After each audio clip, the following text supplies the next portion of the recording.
ஓம் ஸ்ரீ கருப்பண்ணசாமியே போற்றி போற்றி போற்றி.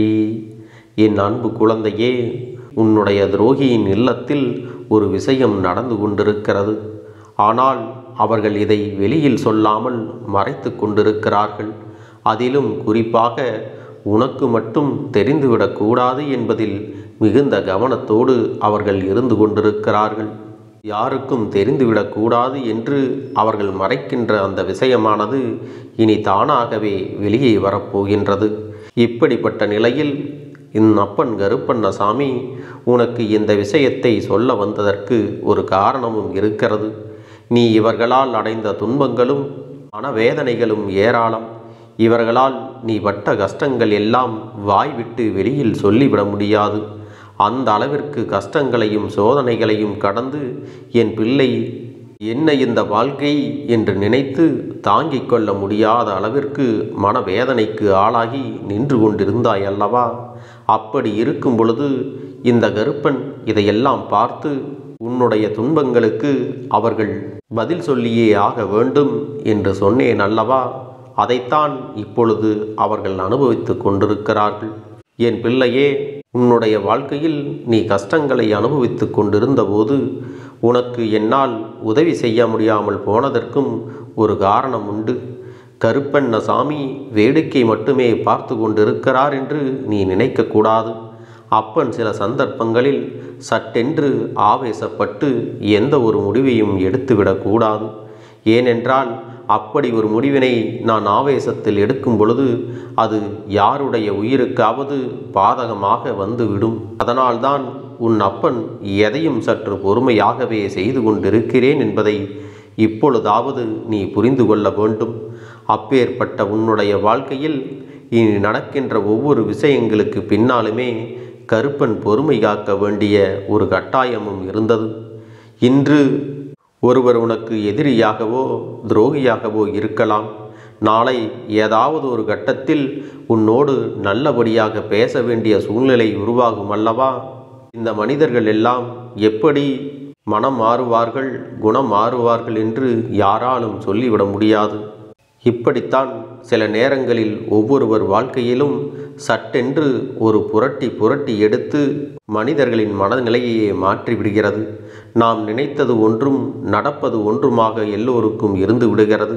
அப்படி இருக்கின்ற இந்த நேரத்தில் உன் அப்பன் கருப்பண்ணசாமி அவர்களுக்கு என்ன நடந்து கொண்டிருக்கிறது என்ற விஷயத்தை உன்னிடத்தில் சொன்னாலாவது நீ நிச்சயமாக சில உண்மைகளை எல்லாம் புரிந்து கொள்வாய் அல்லவா? இன்று இருக்கக்கூடிய சூழ்நிலையில் யாரையும் அவ்வளவு எளிதில் எடை போட்டு விட முடியாது. உன் இல்லத்தில் நடக்கின்ற விஷயங்கள்தான் வெட்ட வெளிச்சமாக எல்லோருக்கும் தெரிகின்றதே தவிர மற்றவர்கள் இல்லத்தில் நடக்கின்ற விஷயம் ஏதாவது வெளியில் வருகின்றதா? ஒரு நொடி நீ சிந்தித்துப்பார். நீதான் எல்லாவற்றையும் யார் என்ன கேட்டாலும் ஒட்டு மொத்தமாக உன் குடும்ப விஷயத்தையும் புலம்பி தீர்த்து விடுகின்றாய். உன் வாழ்க்கையில் என்ன நடக்கிறது என்பதையும் எல்லோருக்கும் வெளிப்படையாக தெரியும்படி நீ சொல்லிவிடுகிறாய். அதை உன்னிடத்தில் நல்லவர்கள் போல கேட்டுக்கொண்டு வெளியில் சென்று கைகொட்டி சிரிக்கும்படி நீயாகத்தான் நடந்து கொள்கிறாய். இப்படியே உன் வாழ்க்கையில் நடந்து கொண்டிருக்கின்ற பல பிரச்சனைகளுக்கும் நீதான் காரணமாகவும் இருக்கின்றாய். ஆனால் இதுவே அடுத்தவர்கள் இல்லத்தில் ஒரு பிரச்சனையோ அல்லது ஒரு சந்தோஷமான விஷயமோ எதுவாக இருந்தாலும் நீ எவ்வளவுதான் முயற்சி செய்து அதை தெரிந்து கொள்ள வேண்டும் என்று நினைத்தாலும் உன்னால் தெரிந்து கொள்ள முடியாது. நீ எவ்வளவுதான் திரும்ப திரும்ப அவர்களிடத்தில் கேள்விகளை கேட்டாலும் அவர்கள் எக்காரணம் கொண்டும் உன்னிடத்தில் அதையெல்லாம் சொல்லிவிடுவது கிடையாது. இப்படி இருக்கின்ற இந்த சூழ்நிலையில் என் குழந்தையே, உன் அப்பன் உனக்கு ஒரு செய்தியை கொண்டு வந்திருக்கிறேன். முன்பெல்லாம் உன்னுடைய உதவிகளை பெற்று அவர்கள் பல முயற்சிகளினால் வாழ்க்கையில் முன்னேற்றம் அடைந்தார்கள். மற்றவர்களிடத்தில் நீ இல்லை என்றால் எனக்கு இந்த நிலை இல்லை என்று சொல்லி திரிந்தவர்கள் இப்பொழுது சட்டென்று என்ன நடந்தது ஏது நடந்தது என்று தெரியாமல் உனக்கு எதிராக இவர்கள் மாறிவிட்டார்கள். அதற்கு காரணம் என்ன தெரியுமா? தான் நினைத்ததையெல்லாம் இவர்கள் சாதித்து கொண்டார்கள் அல்லவா? எப்பொழுது உன்னுடைய தேவை அவர்களுக்கு இல்லையோ அப்பொழுதே அவர்களின் மனதையும் பேசும் விதத்தையும் மாற்றிக்கொண்டு விட்டார்கள். தேவைக்காக பழகுபவர்கள் எல்லாரும் இப்படித்தானே இருப்பார்கள். இந்த மாதிரியான விஷயங்களை மட்டுமே தான் செய்வார்கள் அல்லவா? இதையெல்லாம் நீ புரிந்து கொள்ள வேண்டும். உன்னுடைய வாழ்க்கையில் இருக்கின்ற ஒவ்வொரு விஷயங்களையும் நீ சரியாக புரிந்து கொள்ள வேண்டிய நேரமும் உனக்கு வந்துவிட்டது. உன்னுடைய வாழ்க்கையில் பிரச்சனைகளை உருவாக்குவது யார்? உனக்கு துன்பங்களை கொடுப்பது யார்? மேலும் மேலும் உனக்கு வழிகளை கொடுப்பது யார் என்பதை நீ தெரிந்து கொள்ள வேண்டுமல்லவா? இதை நீ தெரிந்து கொண்டாயானால் அந்த நொடி பொழுதே உன் வாழ்க்கையை நீ மீட்டெடுத்து இருப்பாய். ஆனால் இதையெல்லாம் தெரிந்து கொள்வதற்கு உனக்கு பல காலம் தாமதம் ஆனது என்பதுதான் நிதர்சனமான உண்மை. நீண்ட காலமாக இதற்கு எந்த விஷயத்திலிருந்தும் உனக்கு பதிலும் கிடைக்கவில்லை. உன்னால் மீண்டும் வெளிவர முடியவில்லை. என் பிள்ளையே, எப்பொழுதெல்லாம் உன் அப்பன் உனக்கு நல்ல நேரம் வந்து விட்டது, இவர்களுக்கு நல்லதை கொடுக்க வேண்டும் என்று உனக்கான நல்ல விஷயங்களை செய்யும் பொழுதெல்லாம் அதை இடையில் புகுந்து தடுத்து நிறுத்தினார்கள் என்பதும் உண்மை. அப்பொழுதெல்லாம் அவர்கள் உனக்கு முழுமையான விசுவாசத்தோடு நம்பிக்கையுள்ளவர்களாக இருந்தார்கள். ஆனால் இன்றோ அவர்கள் குடும்பத்தில் என்ன நடக்கிறது என்பதை மறைக்கிறார்கள் என்றால் அதற்கு மிக முக்கியமான காரணமும் இருக்கிறது. அது என்ன தெரியுமா?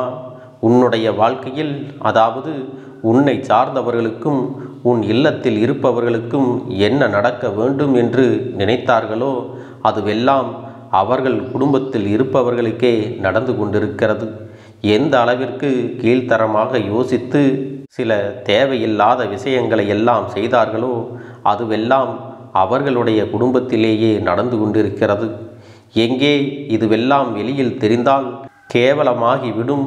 எல்லோரும் நம்மை அசிங்கமாக நினைத்து விடுவார்கள். அதிலும் தன்னுடைய கௌரவம் போய்விடும் என்று அங்கே வெளிக்காட்டாமல் பொத்தி பொத்தி வைத்து கொண்டிருக்கிறார்கள். என் செல்லமே, எந்த ஒரு விஷயமாக இருந்தாலும் ஒரு நாள் இல்லை ஒரு நாள் பூகம்பமாக வெடித்து தெரிந்துதானே ஆக வேண்டும். அவர்கள் குடும்பத்தில் ஒருவரின் வாழ்க்கை இப்பொழுது கேள்விக்குறியாக நிற்கின்றது.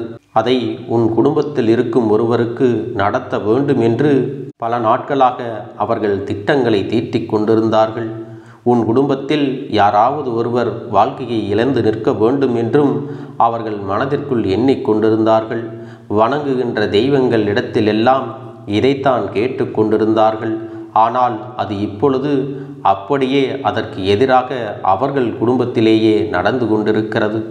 இப்பொழுது தாங்க முடியாமல் வேதனைப்படுகிறார்கள்.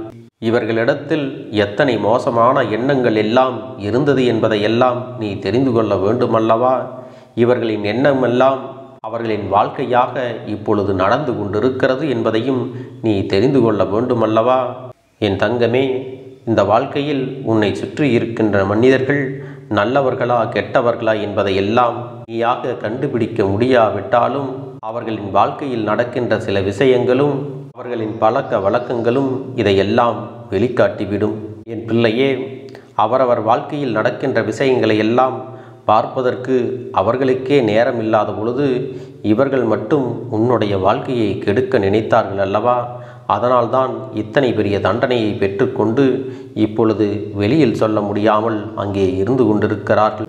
யார் என்ன தீங்கு நினைத்தாலும் அதுவெல்லாம் அவர்களுக்குத்தான் திரும்ப செல்லும் என்பதை நீ மறந்து விடாதே.